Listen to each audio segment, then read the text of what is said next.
केरल में एक इलाका है जिसको बोलते हैं त्रावणकोर, आपने सुना ही होगा। और ये त्रावणकोर वो इलाका है जो जो अब केरल राज्य जो बना आजादी के बाद उसका हिस्सा बन गया। पहले त्रावणकोर एक साम्राज्य था, किंगडम था, राजशाही थी वहां। आपको ये समझाने के लिए, क्योंकि मैंने ऐसे कई बच्चों को देखा जो ये समझने को तैयार नहीं होते कि भेदभाव कैसे हो सकता है, जब भेदभाव हुआ तो आपने विरोध क्यों नहीं किया, आपको लड़ना चाहिए था, ऐसी बचकानी बातें कई लोग करते हैं। तो मुझे लगा कि सामाजिक भेदभाव कैसे काम करता है, कुछ एग्जाम्पल्स आपको देकर समझाता हूं। और बहुत विचित्र विचित्र एग्जाम्पल्स हैं, हमारे समाज के एग्जाम्पल्स हैं। और जिस भी एग्जाम्पल की बात मैं कर रहा हूं, इंटरनेट पे उसका नाम टाइप करके सर्च कीजिएगा, पढ़िए उस चीज को, आपको पता लग जाएगा। निम्न कही जाने वाली जातियों के साथ किस हद तक अन्याय हो सकता है उसका एक एग्जाम्पल त्रावणकोर है। आपको जान के बड़ा आश्चर्य होगा कि त्रावणकोर में 1924 में जाकर एक कानून पूरी तरह से खत्म हुआ। और वो कानून जानते क्या था? मुझे तो बोलते हुए संकोच हो रहा है। ऐसा कानून था कि जो निम्न जातियां थी, निम्न जातियों के पुरुषों और महिलाओं को एक विशेष टैक्स देना पड़ता था। पुरुषों का था हेड टैक्स, सिर का टैक्स। इसका मतलब ये हुआ कि वो अगर अपने सिर को सीधे सीधे लेके चल रहे हैं, उसको कुछ छिपा, मतलब एक खास तरीके से प्रेजेंट कर रहे हैं, तो उनको टैक्स देना पड़ता था। ये तो खैर बहुत अजीब सा नहीं लग रहा होगा, जो ज्यादा अजीब है वो अब बताता हूं। त्रावणकोर के राज्य में निम्न जाति की महिलाओं के लिए एक नियम था। और वो नियम ये था कि वो अपने शरीर के ऊपरी हिस्से को, यानी कि अपने सीने को, अपनी छाती को ढक नहीं सकती थी। और यदि पब्लिक प्लेस की बात कर रहा हूं मैं, सड़क पे भी चल रही हैं, बाजार में भी जा रही हैं, तो वो अपने शरीर के ऊपरी हिस्से को ढक नहीं सकती थी। और यदि वो ढकना चाहें तो टैक्स देना पड़ता था। उस टैक्स का नाम था ब्रेस्ट टैक्स। और ये टैक्स केवल निम्न जाति की महिलाओं पर लागू होता था, दलित और कुछ जो ओबीसी आते हैं उसमें एक जाति थी नाडार जाति, जो कि आज की भाषा में ओबीसी जातियों में आती है। एक जाति थी जो एझवा जाति, आपने सुना होगा, एक बहुत ही दलित वंचित जाति वहां की है, केरल की। उस एझवा जाति में एक कहानी चलती है, जैसे हम उत्तर भारत में लोग लक्ष्मीबाई की कहानियां सुन के बड़े होते हैं ना, वहां के बच्चे जिस महिला की कहानी सुन के बड़े होते हैं उसका नाम है नांगेली। कहीं मन करे तो इस महिला का नाम इंटरनेट पे टाइप कीजिए, गूगल पे, उसी कहानियां पढ़िए। क्या कहानी है मैं आपको बताता हूं।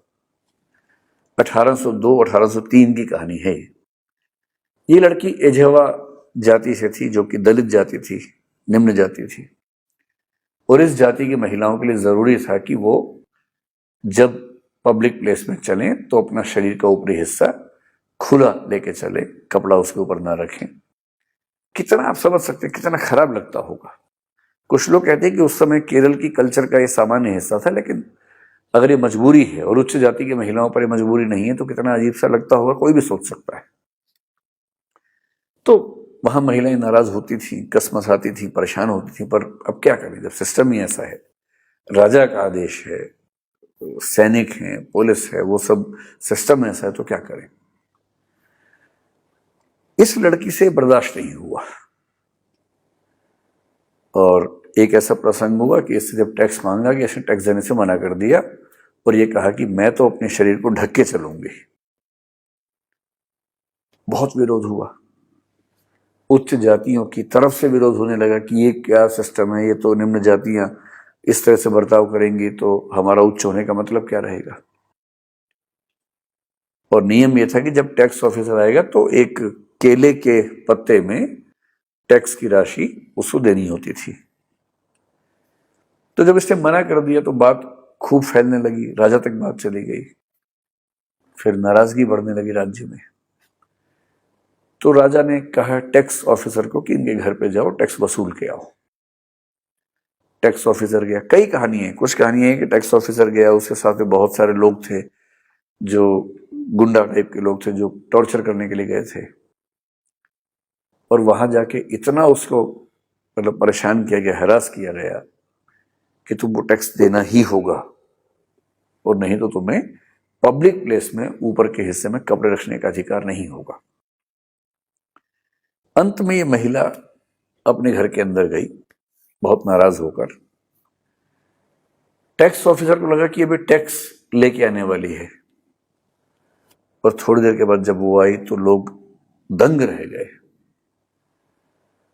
उस महिला ने क्या किया कि चाकू से अपने स्तनों को काट के उस पात्र पर रख के सामने पेश किया।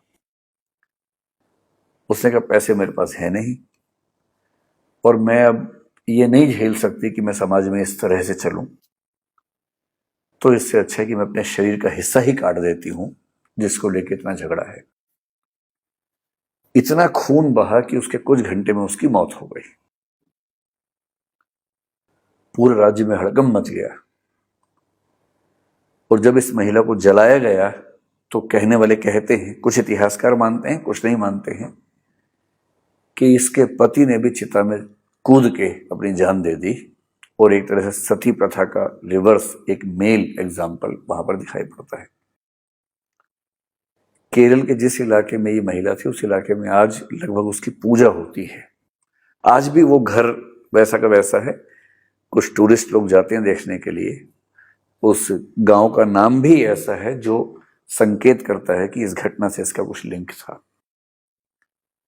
इतना विरोध हुआ कि राजा को अगले दिन घोषणा करनी पड़ी उस जाति की महिलाओं को इस पीड़ा से मतलब उसने रोक दिया और कहा कि अब आपको ये टैक्स देने की जरूरत नहीं है। लेकिन सबके लिए नहीं, उस समुदाय के लिए ऐसा हुआ।